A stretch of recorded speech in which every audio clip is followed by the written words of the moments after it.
Hi everyone, Marilyn O'Malley here of MarilynO'Malley.com, and today I'm going to talk to you about how to keep your balance as a highly sensitive empath during a natural disaster. Now, last week I shared what can happen to people emotionally during a natural disaster for everybody, but today I'm going to get more specific about the highly sensitive empath and how it affects them and how you can take care of yourself during a natural disaster in order to keep balance.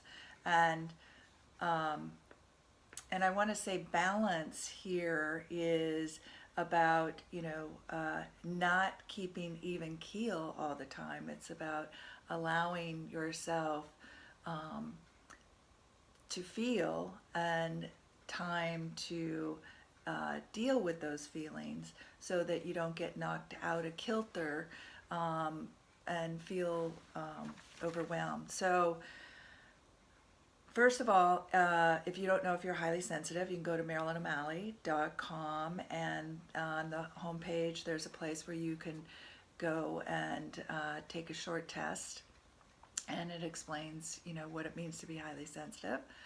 And a lot of highly sensitives are empaths. And so what is an empath? An empath is we are like sponges, and we soak up other people's feelings, and whether it's stress or whether it's joy. We can feel what's going on with people, animals, around us, some people, the earth. So feel very connected and in tune with our environments. And so why am I talking about this? Because my experience with my clients and is I see that a lot of highly sensitives are naturally nurturing, have a deep caring for those things that they're connected to, animals, people, their environment, and we usually end up putting everybody before us and not taking care of ourselves. And it's been my experience, and over the many years that I've been studying this, and I am highly sensitive and an empath, of practicing this, that it is essential that we learn how to self-care and manage our energies, manage how much goes out, how much comes in, and our mind, because we have a very creative mind also, so that goes along with it. So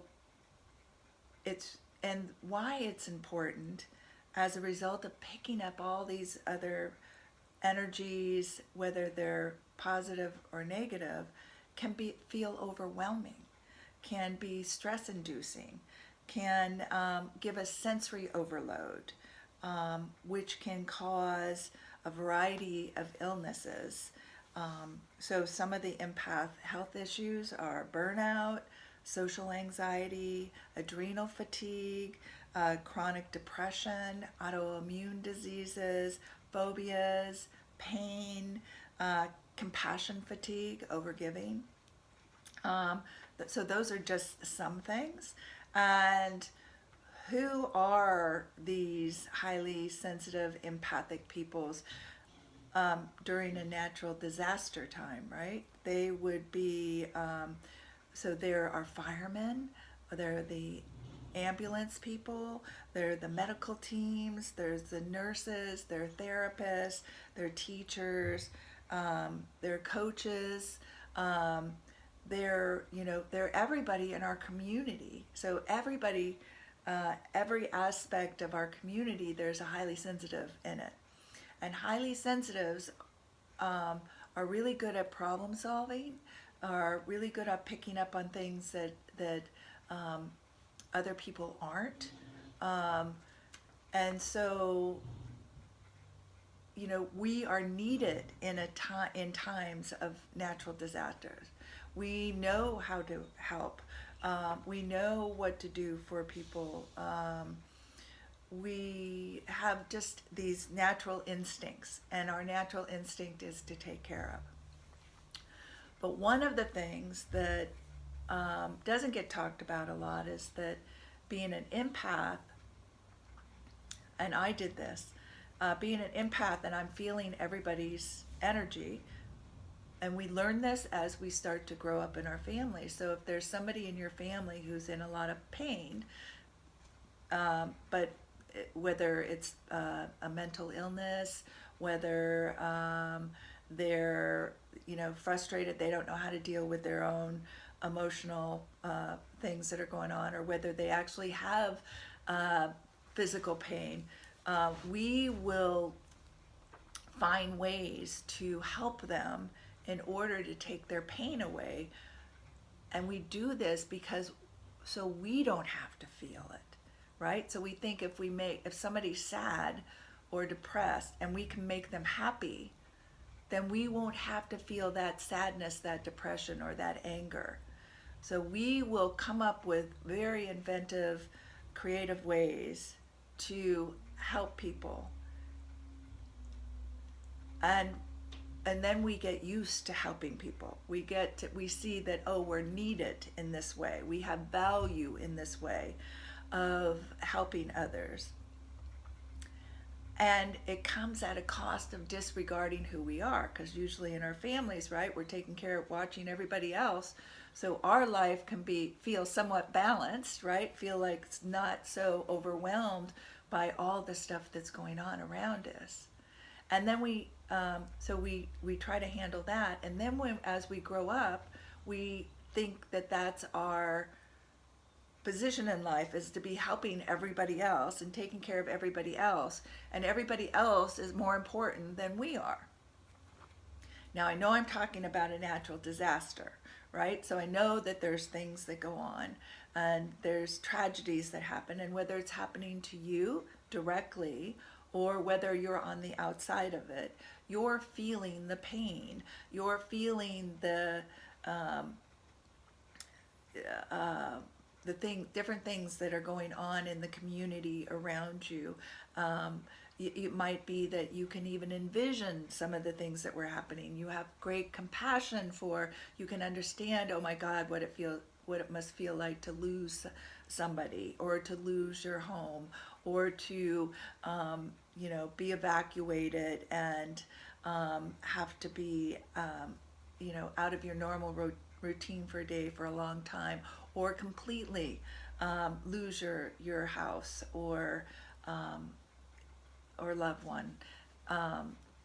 So there's a lot of things here that it's complicated. And so I'm going to teach you some things of how to take care of yourself, so that you can have clear boundaries and help others without making yourself sick and depleting yourself, and have so much more energy and help others in a really healthy way. I want to explain with the empaths, there's two ways that you can feel other people's energy. Is you might take it on physically. So like if somebody around you has a stomach ache, you might feel some pain in your stomach. Or like for me, I was very connected to my mother, and like if her body was aching in somewhere, my body would start aching there.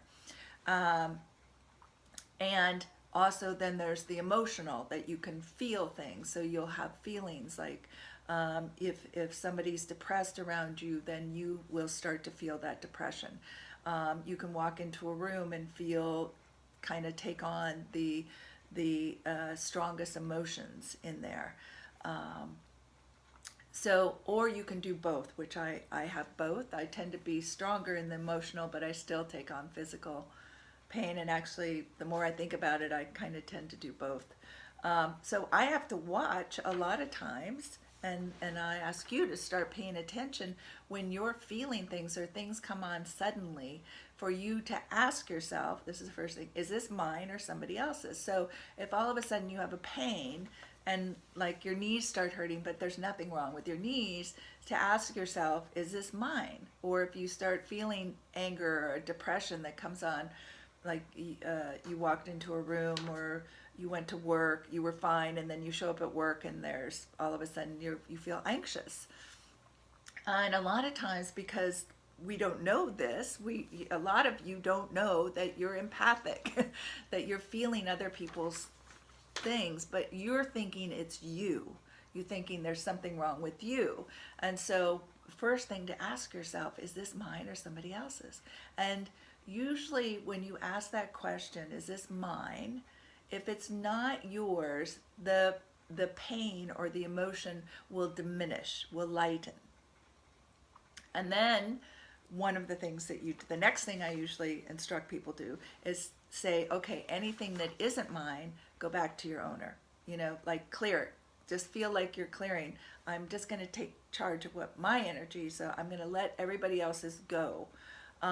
Because you're like a magnet, and if you don't let that energy flow through you and you don't clear it, then it's like a magnet that you just keep piling up all these other people's energy, and all of a sudden you aren't feeling well and you feel sick and you don't feel like yourself. That's a lot of times what people will say.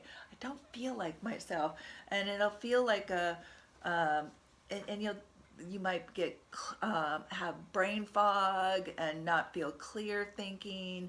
You might feel a little dizzy or out of it, sluggish, and again, any of the emotions that you're picking up from people, or you might have pain, and then your mind starts racing with, oh, what's wrong with me, right? And then it starts snowballing into something else, right? So we want you to be healthy and to have really use your incredible, what I call superpowers, which is your empathy and your intuition and your ability to deeply care, and that very creative mind. We want you to use those in ways that it's really, you can have a positive impact in your life and in other people's lives. So, but if you don't take care of yourself and you get overstressed and overwhelmed and stressed out, then you're not helping yourself or anybody else. All right, so one other thing I want to say here that's really important before I go in. I've helped you with a couple things already, but it's not our job to take the pain away or to take whatever the learning experience is from the situation that's happened from anybody else. Now, we do our expertise. We help when people ask for help and need help. But on the whole, we want to hold that everybody is whole, resourceful, and creative. That they have to walk their path. A lot of times, I'm going to generalize a little bit here, but a lot of times things happen to us in order that we learn and grow. And so a lot of times, when there's a big natural disaster and stuff, the biggest thing is like compassion grows tremendously from that. People who have not known their neighbors and everybody's been isolated and, living in their own worlds, come together, and all of a sudden community is created, right? And they see how they can serve and how they can help, and also who they are, and then other people get to see them, etc. So there's learning experiences in this for everybody. And so to go in and I think really a lot of times we're a support system. We're there to hold space and to, yes, to take care of the necessities, so people can not be in survival mode and, you know, have a warm place to sleep and food and all of that and feel supported. But, you know, a lot of times I think as empaths go in and we want to, like, if somebody's in pain emotionally, we want to like try and make them happy or take that away or solve their problems for them.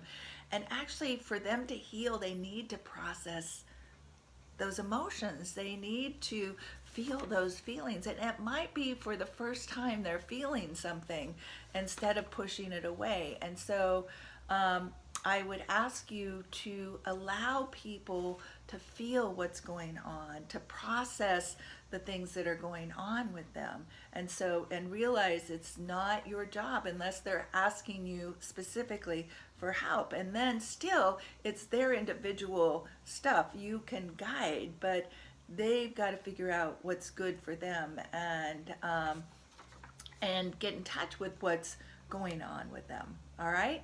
So you have a lot to do, and a lot of ways that you can support.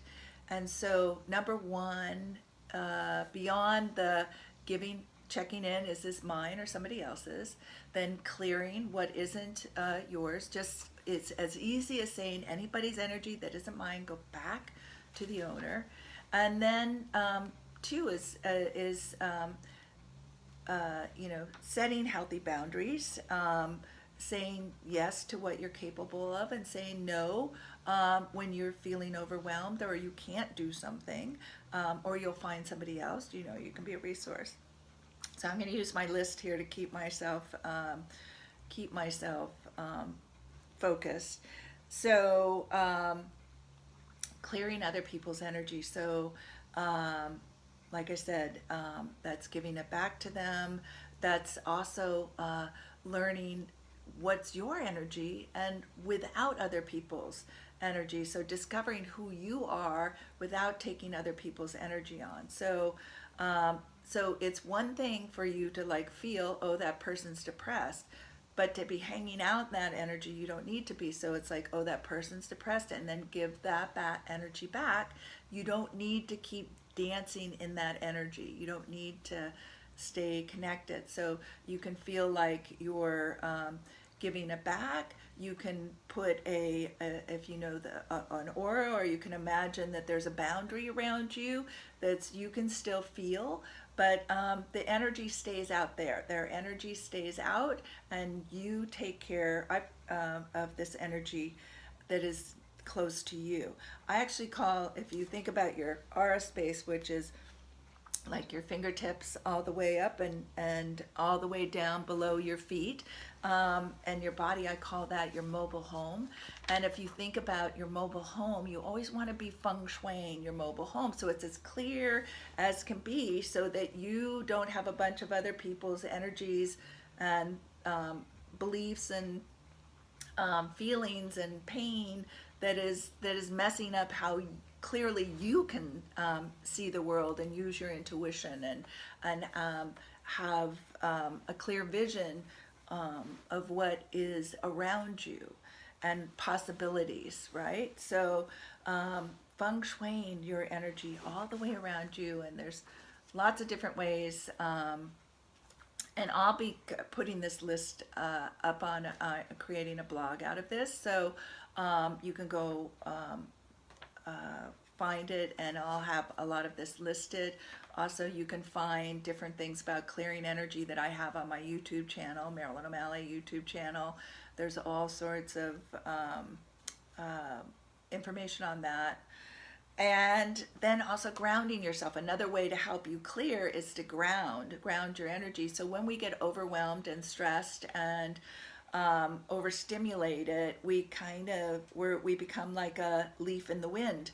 And so wherever the wind is blowing, whatever energies that are around us that are stronger than us, just kind of blow us around. So we're depressed, we're happy, we're angry, we just don't feel like we can feel spacey, we can feel a little bit out of our body. We might have left our body because we're overwhelmed by all the stuff that's happening. and we don't want to feel it, right? So we kind of left the mobile home, and we're outside of it hanging out. And so really what you want to do is like come back into your body. You want to feel yourself grounded. So you might walk around barefoot on the grass or the dirt. You might go sit at the base of a tree. You might garden and go for a swim in the ocean, or take a shower or a bath. Water's super grounding. Play with animals. That's really grounding. So making sure every day, and probably multiple times, if there's been a natural disaster that's happened, you're going to need multiple times to ground yourself. Breathing is really good way to ground yourself. Eating really grounding natural foods, and for some of you it might be also meat. Meat is really grounding for me, but raw vegetables, etc. Those things are really grounding also.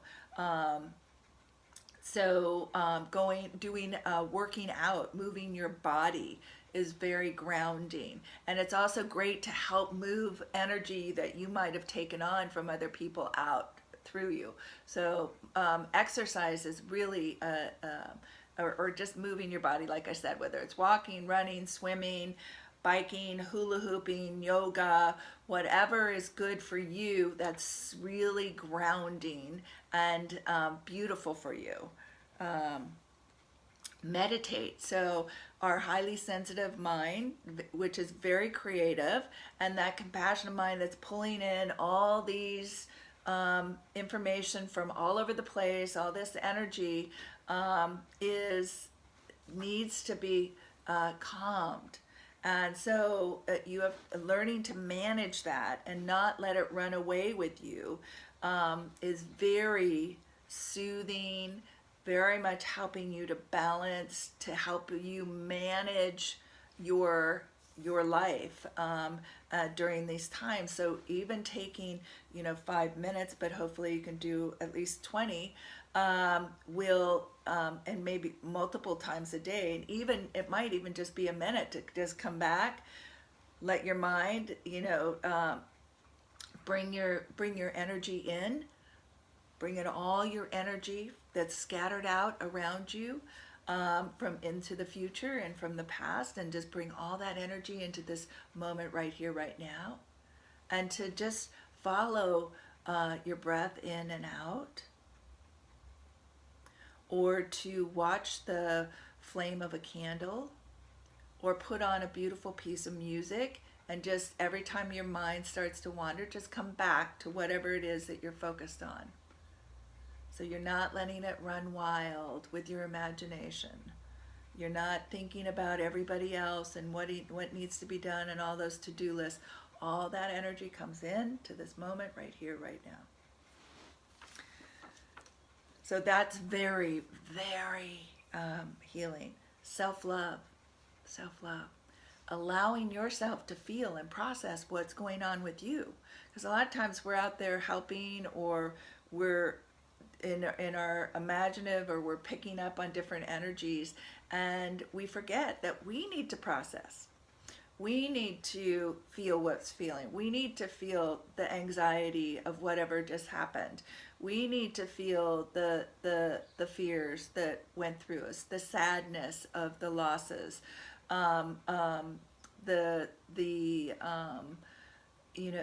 it might be anger, the frustration, whatever it is that you're experiencing. Love yourself like you're a little baby.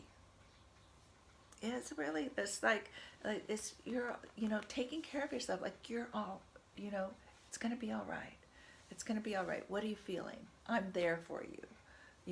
And it might be in loving yourself, it's getting enough sleep. It's feeding yourself really nourishing food. It might be going to somebody else and asking them to let me cry, or asking for help. It might be getting a massage, some body work done, so that you are balanced.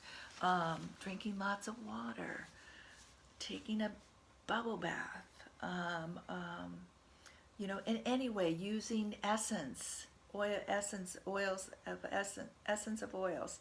Um, Wearing a beautiful perfume, even when you're going out and it might be in the muck, it might be putting on a beautiful pair of underwear that makes you feel loved and nourished and pampered. Again, it's all individual, but take that time. That's really, it doesn't, the more that you take care of yourself, the more that you have the energy to go out into the world and have an impact, to be there for somebody. When you are grounded and taking care of yourself, and you are centered and your mind is clear and you're not attached to making up ideas and the drama and stuff that's going around, you are creating peace and and a groundedness for all those that you come into contact with. And so just by you being peaceful and calm and grounded and being able to listen without getting caught up in the stories or whatever that is, right? Is just that you are a jewel, you're an angel. You're an angel. You don't understand how much impact you are having from everybody. By holding that, you are affecting. By doing your own work, you are helping so many more people than just one-on-one. Okay. I'm so passionate about this. So nourish well, move your body, break with the news and the social media. You got to take breaks. Because again, that gets your highly creative mind going, and you start feeling compassion and empathy for all of the things that you're seeing on the screen. And that's like overwhelm. And remember, news and all of that sensational. Yeah, there's some great stories, but take breaks. Like, you don't need to know everything that's going on. And again, just really, when you really realize that you taking care of you is helping everybody in that situation energetically, whether they know it or not, and you want to really help and have an impact, then take care of you and get the news that you need, get the information that you need, and then don't get caught up in it. It's addictive, and all of our things start going. And if our brain starts to feel, I'm not safe, because you're picking up on other people not feeling safe, and you really are, then it's going to keep looking, wants to go out there and find all the ways I'm not safe and all the ways that there's danger, and you've got to manage that part of your brain. And if you are safe and you you're taken care of and supported, then you've got to learn to, like, okay, turn that up. That's not true. And to not get addicted. There's adrenaline in there. There's all sorts of stuff. It gets really mucky that can hook you. So that's why I'm saying all this is, like, watch for that. I've been there, done this too, and I know what it means. So set healthy boundaries. Again, saying no, what you can do, yes, you can do it. Watch for codependencies. Watch for people that want to latch on, and you're such a giver that they just want you to give, and they don't want to do their own work, and they don't want to process, and they want you to do it all. They'll really watch for that. That happens a lot, and it's also highly sensitives attract narcissists, so watch out for that sort of relationship in this.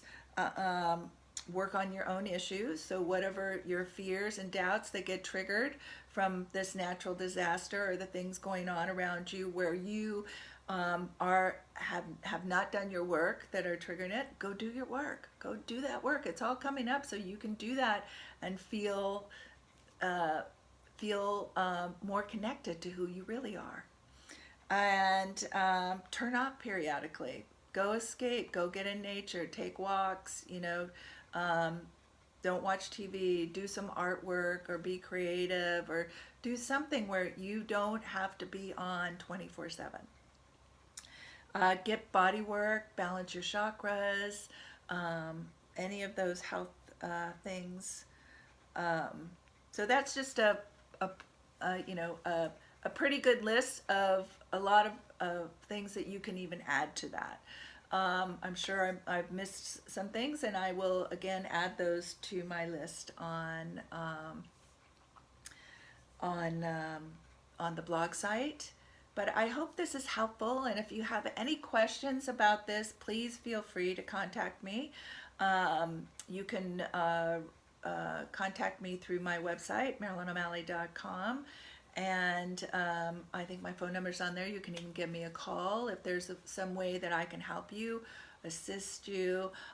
If you want, I do give free discovery sessions. So if there's something in this you want to work on, or just you want to work on being a highly sensitive and empath, that you're not even going through a natural disaster, but you want to be stronger and really understand who you are as a highly sensitive, as that superhero with superpowers, and impact the world more, I'm here for you. So until we meet again, and this is Marilyn O'Malley at MarilynO'Malley.com. Take care, everybody. Be safe. Love you. Bye.